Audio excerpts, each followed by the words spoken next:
తాకట్లో ఉన్న బంగారాన్ని విడిపించి ఆ రోజున మార్కెట్ ధర కట్టి మిగిలిన డబ్బును మీకు అందిస్తుంది కొమ్మూరి గోల్డ్.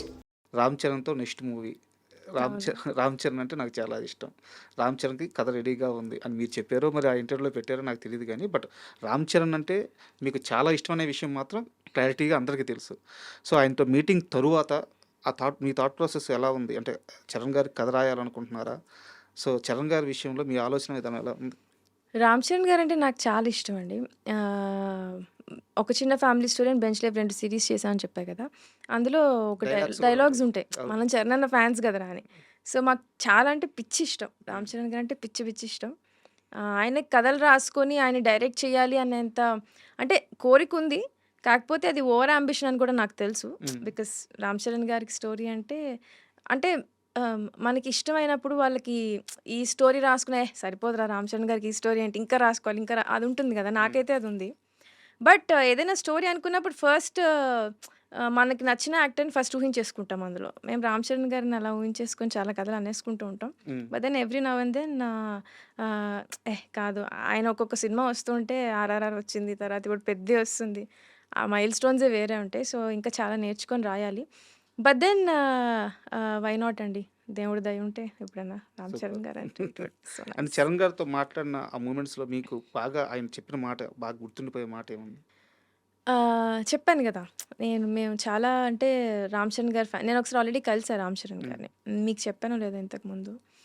ఒక ఈవెంట్‌లో కలిసాం. కలిస్తే ఎళ్ళిపోతున్నాం. ఆయన 'ఇట్లు అర్జున' అని ఒక సినిమా చేసాం. అది చూసారాయన. చిన్న హ్మ్. బిట్ అది. హ్మ్. రిలీజ్ అవ్వలేదు ఇంకా. జస్ట్ ఒక చిన్న గ్లింప్స్ లాగా చూసి యాస్ ఎ టీమ్ వర్క్ చేసి నేను దానికి రైటర్‌ని. ఓకే. మహేష్ డైరెక్టర్. హ్మ్. ఆహ్, చేశారని చెప్పారు. నేను ఎళ్ళిపోతూ మనం ఏదైనా చెప్పేయాలి రామ్ చరణ్ గారికి. మన గురించి ఏదో చెప్పారని చెప్పి నేను మళ్ళీ వెనక్కెళ్ళి సార్ నేను ఒక వెబ్ సీరీస్ చేశాను సార్ అన్న. 'నిహారిక' గారి ప్రొడక్షన్‌లో. చాలా లౌడ్ మ్యూజిక్ ఉండిందక్కడ. అంటే అవునా! What is it called? పేరేంటన్నారు. నేను ఫ్రీజ్ అయిపోయా. ఇప్పుడు నేను చేసిన వెబ్ సీరీస్ ఇప్పుడు 'రామ్ చరణ్' గారు ఎళ్లి చూస్తారా? చూసి నాకు చెప్పేస్తారేంటి ఎలా ఉందో? తర్వాత మళ్ళీ కాంటాక్ట్‌లోకొస్తారా? నాకేం అర్థం కాలే. ఆ 2 minutes I was imagining so much.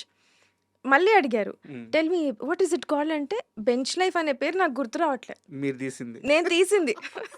అప్పుడు రిలీజ్ అయ్యి ఇంకా జస్ట్ ఒక 1 మంత్ గూడా గాలే. హ్మ్. అట్లా చూస్తున్నానంతే. వెనక సంగీత్ గూడా ఉండే ఆ పార్టీలో. సంగీత్ ఉన్నాడు, మహేష్ ఉన్నాడు. అందరూ ఇట్లా చూస్తున్నాను. ఏంటి చెప్పు ఏదో ఏం చెప్పలే. అప్పుడు ఆయనకి అర్థమైంది పాపం ఎంతమంది ఫ్యాన్స్‌ని చూసుంటారు. ఆయన నా చెయ్యి తీసుకొని it's okay. I'll watch it అన్నారు. సరే అని చెప్పి వచ్చేసా నేను. హ్మ్. సో, అట్లాంటి మూమెంట్ నుంచి మొన్న 'నిహారిక' గారు సెకండ్ హాఫ్‌లో ఒక చిన్న ట్రాప్ సీక్వెన్స్ ఉంటది. బాల్ రోల్ అవుతూ వస్తది అవును. చూడండి. అవును. స్వర్డ్స్ అన్నీ అవును. పడతా ఉంటాయి. సో, అది చూసి హి సెడ్ "చాలా తీశారమ్మా అసలు 'ఇండియానా జోన్స్‌లా' తీశారన్నారు." హ్మ్. చాలు. ఓకే. చెప్పి చాలా హ్యాపీ అనిపించింది. అంటే ఆహ్, మనం 'రామ్ చరణ్' అని చెప్పి అనే ప్లేస్ నుంచి 'రామ్ చరణ్' గారు looking at my work and then saying that తీశారమ్మా మీరు అని అంటే I respect him as an actor. ఒక డైరెక్టర్‌గా నేను ఆ కాంప్లిమెంట్ తెచ్చుకున్నందుకు I really felt happy. Super. And మీరే చెప్పారు. ఎక్కడి నుంచి ఎక్కడికెళ్ళాను అనేది. సో, నేను మళ్ళీ జెండర్ ప్రస్తావిస్తున్నాను తప్పుగా అనుకోవద్దు. యాజ్ ఎ వుమెన్‌గా అందులోనూ శ్రీకాకుళం లాంటి ఒక బ్యాక్‌డ్రాప్ నుంచి వచ్చి ఇక్కడ డైరెక్టర్‌గా సెటిల్ అవ్వడానికి చాలా కష్టాలు పడుంటారు. చాలా మందిని ఫేస్ చేసుంటారు. ఈరోజు సక్సెస్ కొట్టిన తర్వాత ఈ మొత్తం ప్రయాణం వెనక్కి తిరిగి చూసుకుంటే ఎలా ఉంది? బావుందండి. నేను కొన్ని ఇంటర్‌వ్యూస్‌లో అడిగినప్పుడు గూడా నా స్పీచ్ ఎప్పుడైనా చెప్పినప్పుడు కూడా ఎక్కడో శ్రీకాకుళం అంటాను. ఎక్కడో అంటే ఐ డిడ్ంట్ మీన్ నా ఉద్దేశ్యం ఏదో నా ప్లేస్, నా ఊరిని కించపరచాలనో కరెక్ట్. లేదా ఎక్కడో అని కాదు. నా ఉద్దేశ్యం ఏంటంటే నేను రైటింగ్ స్టార్ట్ చేసినప్పుడో లేకపోతే నేను సివిల్స్ ప్రిపేర్ అయ్యాను నేను. అది ప్రిపేర్ అవ్వాలని స్టార్ట్ చేసి నాకు ఇంటర్నెట్ కూడా లేదక్కడ. హ్మ్. యూట్యూబ్, వైఫై ఇంకా రాలా. వైజాగ్‌లో అక్కడ వచ్చాయి. సో, అక్కడ ఏంటి అనంటే ఆహ్, ఆహ్, యూ నో ఇంట్లో వాళ్ళని ఒప్పించి రావడం కూడా తక్కువ. ఆహ్, ఎప్పుడు డాక్టర్ అవ్వాలి, ఇంజినీర్ అవ్వాలి ఇటువంటి గోల్సే తప్ప ఈ ఇంటర్నెట్ స్ప్రెడ్ అవ్వచ్చు. ఇవన్నీ మాకు ఆబ్వియస్‌లీ లేట్‌గా వస్తాయండి. హ్మ్. అటువైపు అండ్ ఆల్సో బయట కొన్ని కొన్ని సార్లు శ్రీకాకుళం అంటే అందరూ అని చెప్పను. ఎక్కడో దగ్గర కొంతమందికి హ్మ్. అందరూ మంచిగానే రిసీవ్ చేసుకున్నారు. చాలా కైండ్ ఉన్నారు గానీ, ఒక 5%, 6% పీపుల్‌కి చిన్న హేళనగా ఉండేది హ్మ్. ఒకప్పుడు. ఇప్పుడంత లేదులేండి. ఇప్పుడంతా తగ్గిపోయింది. ఒకప్పుడంటే ఆహ్, మేబీ ఒక 7, 8 ఇయర్స్. నా కాలేజ్‌లో కూడా నన్ను ఎర్ర బస్ ఎక్కొచ్చావు. హ్మ్. ఇట్లాంటి చిన్న చిన్న కామెంట్స్ వచ్చేవి. శ్రీకాకుళం అని. నేను అది ఎప్పుడు బట్ స్టిల్ నా కజిన్స్ కొంతమంది ఏంటనంటే మేము వైజాగ్ నుంచి వచ్చాం అని చెప్పుకునేవాళ్ళు. ఎందుకంటే బికాస్ ఆఫ్ చిన్న హేళన, చిన్న భయం ఉంటుంది కదా. కానీ నేను శ్రీకాకుళం నుంచి వచ్చా. ఎర్ర బస్సా? అవును, నాది ఎర్ర బస్సే, ఏంటి ఇప్పుడు చూసుకుందాం. ఇలా ఒక చిన్న ఉండేది. So that is the reason I mention my place. ఎక్కడికి వెళ్ళినా కూడా మాది శ్రీకాకుళం. ఐ థింక్ యునో ఇప్పుడు అందరూ హ్యాపీ ఉన్నారు. లైక్ మా శ్రీకాకుళం వాళ్ళ సపోర్ట్ నాకు బాగుంది. ఎందుకంటే నాకు మెసేజ్ పెడుతూ ఉంటారు, వీఆర్ వెరీ ప్రౌడ్ అని చెప్పి. సో ఇప్పుడు వెనక్కి చూసుకుంటే బాగుందండి. It's very nice. I'm glad that నా ఊరి పేరు, మన రూట్స్ ఏదైతే, ఎందుకంటే మా అమ్మమ్మ అక్కడి నుంచే శ్రీకాకుళంలోనే పుట్టి పెరిగింది మా అమ్మమ్మ కూడా. మేము అది వదులుకోకుండా we just carried it. And ఎంతో కొంత నేను యూనో గర్వంగా కొంచెం చెప్పుకునేటట్టు ఒక ప్లేస్కి వచ్చానని హ్యాపీగా ఉంది. నిజంగా అంటే మీరు చెప్పిన దానికి కంటిన్యూటీగా ఉత్తరాంధ్ర నేపథ్యమే చాలా గొప్పగా ఉంటుందండి. ఎందుకంటే మనకి ఒక మహాప్రస్థాన్ని ఇచ్చిన శ్రీశ్రీ కానీ, ఒక కన్యాశుల్కాన్ని ఇచ్చిన గురజాడ అప్పారావు కానీ, అవును. వంగపండు గారు అద్భుతమైన 300 పైగా అద్భుతమైన పాటలు రాశారు వంగపండు గారు కానీ. మహామహులు అక్కడి నుంచి, ఆ ఉత్తరాంధ్ర ప్రాంతం నుంచి, ఆ మట్టి నుంచి మట్టి పరిమాణాలను తీసుకొని పాటలుగా మార్చిన వ్యక్తులు వాళ్ళంతా. సో అలాంటప్పుడు ఆ ప్రాంతం గురించి, ఆ మనుషుల గురించి గొప్పగా చెప్పుకోవడంలో తప్పేం లేదు. పైగా అది మీ ఊరు, అవును. మీరు పుట్టిన గడ్డ. సో దాంట్లో తప్పే ఉంది. అవును. సో ఆ విషయంలో మొత్తం proud of you madam. Thanks అండి. Thank you so much. And చాలామంది అడిగేది నెక్స్ట్ ఏంటి అని. ఎందుకంటే ఇంత పెద్ద సక్సెస్ అయిన తర్వాత ఎమ్మడే మీకు ఎదురయ్యే ప్రశ్న ఇదే, నెక్స్ట్ ఏంటి అని. సో మీరేమీ రివీల్ చేయొద్దు, కానీ ఎలాంటి ఒక ప్లాన్ ఉంది, ఎలాంటి ఒక బిగ్గర్ అప్రోచ్తో ముందుకెళ్ళాలనుకుంటున్నారు, దాని విషయంలో ఏమైనా మాట్లాడగలరా? అవునండి. నెక్స్ట్ ఏంటి అని అంటే ఒకటేనండి, రాకాసా నేను చేశాక, రాకాసానే కాదు, ఒక చిన్న ఫ్యామిలీ స్టోరీ కూడా బేసిక్గా. నేను థియేటర్లో సెకండ్ హాఫ్ కూర్చొని చూసా. ఒక 4-5 షోస్ చూసా. గట్టిగా హ్యాపీగా ఆడవాళ్ళందరూ నవ్వుకుంటున్నారు. యాజ్ ఎ ఉమెన్ మా అమ్మని కానీ సినిమాకి వెళ్దాం పదండి అంటే వచ్చేవాళ్ళు కాదు. ఇప్పుడు కూడా అబ్బాయి ఏం వెళ్తానులే అని, ఒక జోక్ వస్తే మంచిగా నవ్వుకునేంత ఇది ఉండదు.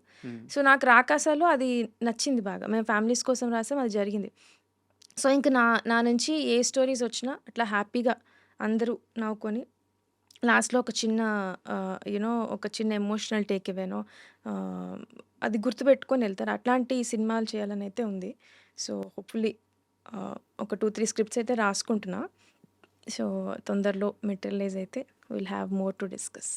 మొన్న మీ ప్రమోషన్స్లో ఒక ఇంటర్వ్యూలో ఆయన పేరు వెనుల్ కిషోర్ గారు, ఆయన మాట్లాడుతూ మానసా శర్మ మూమెంట్ కొంచెం గట్టిగా ఉన్నప్పుడు చిన్న స్మైల్ ఇస్తుంది, అచ్చం మహేష్ బాబు లాగా అని చెప్పి అన్నారు.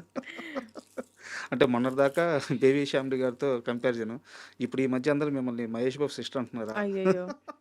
కానీ మీ స్మైల్ మాత్రం మూమెంట్ స్ట్రాంగ్గా ఉన్నప్పుడు అలాంటి ఒక స్మైల్ ఇచ్చేస్తారు. అదే సమాధానమా? అంటే వాళ్ళు అంటే ఏ ఉద్దేశం అంటేనండి, ఇప్పుడు కిషోర్ గారు అవ్వచ్చు, గెటప్ సీను గారు అవ్వచ్చు, బ్రహ్మాజీ గారు అవ్వచ్చు, భరణి గారు అవ్వచ్చు, సంగీత్, వీళ్ళందరూ నాకు చాలా స్ట్రాంగ్ యాక్టర్స్ అండి. స్ట్రాంగ్ యాక్టర్స్ అనే కాకుండా they have a very good command on script. అంటే ఆ సిచ్యువేషన్ని మేము ఎదురేస్తామో వాళ్ళు బాగా అర్థం చేసుకుంటారు. అది కాకుండా they all generate lot of comedy. వాళ్ళు క్యారెక్టర్ అంటే ఆ సిచ్యువేషన్లోంచి చాలా కామెడీ జనరేట్ చేసే పొటెన్షియల్ ఉన్న యాక్టర్స్ వాళ్ళందరూ. కాకపోతే ఏంటనంటే వాళ్ళు చాలా మూవీస్ చేసి మన సెట్కి వస్తారు కదా. కరెక్ట్. సో ఒక సిచ్యువేషన్ చెప్పంగానే అది చేద్దాం ఇది చేద్దాం ఫుల్ ప్రెప్ అయిపోయి ఉంటారు. నేను వెళ్ళే లోపల నేను సెట్ చేసుకొని మొత్తం అంతా వెళ్ళే లోపల వాళ్ళు మాట్లాడుకొని 2-3 జోకులు బాగా వస్తాయి. కాకపోతే ఇదేనే కాదండి, ఏ ప్రాజెక్ట్ అయినా సరే ఓవరాల్ ఫ్లో అనేది ఒక డైరెక్టర్కి తెలుస్తుంది కరెక్ట్. ఆ సీన్ చేస్తున్నప్పుడు. ఎందుకంటే మనం అంతా ఉండి ఉంటాం కదా, ఈ ముందు సీన్ ఏంటి తర్వాత ఏంటి ఇదంతా. సో వాళ్ళకి అక్కడ పాపం ఏంటంటే లేదు ఈ సిచ్యువేషన్లో ఈ జోక్ ఇంకా ఎక్కువ ఉండొచ్చు అట్లా ఉంటుంది. సో నేను ఇంకా ఆబ్వియస్లీ అందరూ సీనియర్ యాక్టర్స్ కదండి. సో మనం చిన్న స్మైల్ ఇచ్చి అది కాదు సార్ అని అంటే పాపం వాళ్ళందరూ they all respect me a lot, they all like me a lot. So వాళ్ళు కూడా కరెక్టే, okay if she is telling us something okay it might make sense, ఫ్లోలో కూర్చోదేమో అని వాళ్ళు కూడా అర్థం చేసుకుంటారు. And for more videos, Please subscribe to iDream. Please subscribe to iDream. Please subscribe iDream. And please subscribe to iDream. For more videos, subscribe to iDream. please like, share and subscribe to the channel. Congratulations, iDream. Subscribe to iDream. Subscribe to iDream. So subscribe to iDream Media. iDream ki iDream team andarki huge congratulations. Please subscribe iDream Media. Please subscribe to iDream. Subscribe iDream. Please subscribe to iDream. I dream అంటే నా కళల ఛానల్ను subscribe చేసుకున్న నోరు తిరుగుతలేదు. మీరైతే గంట గుర్తు కొట్టండి. For more such videos, please subscribe to iDream. Subscribe to iDream. Please subscribe to iDream. Please subscribe iDream Media. Please do subscribe to iDream. Please subscribe to iDream Media. For best entertainment and information, please subscribe iDream. And don't forget to subscribe to iDream.